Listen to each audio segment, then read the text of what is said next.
কাউকে এতটা আঘাত দিবেন না যাতে সে প্রার্থনায় বসেও আপনার কথা মনে করে কেঁদে ফেলে, কারণ তখন বিচারটা মানুষের কাছে নয়, স্বয়ং আল্লাহ তাআলার কাছে চলে যায়। কারো হাত ধরার আগে 100 বার নয় 1000 বার ভাবুন, সেই হাত দুটো ধরে রাখার ক্ষমতা আপনার আদৌ সারা জীবন থাকবে কিনা। কিছুদিন পর পরিবারের দোহাই দিয়ে কিংবা অন্য কোনো অজুহাত দেখিয়ে হাত দুটো ছেড়ে দিয়েন না, আর নিজেকে প্রতারকের পরিচয় দিবেন না। মিথ্যা আশা দেখিয়ে কারো কাছে কিছুটা সময় ভালো থাকার চেয়ে কোনো আশা না দেখিয়ে কারো কাছে সাধারণ হয়ে থাকা আমার মনে হয় অনেক শ্রেয়।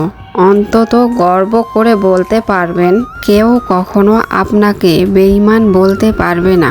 বেঈমান তারাই হয় যারা হাত ধরেও হাত ধরতে চায় না। পরিস্থিতির শিকার যখন খুবই খারাপের দিকে আসে তখন মানুষ বেঈমানি করতে বাধ্য হয়। আজকের ভিডিও এই পর্যন্তই। সবাই ভালো থাকবেন, সুস্থ থাকবেন এবং পাশে থাকবেন। ইনশাল্লাহ পাশে আছি।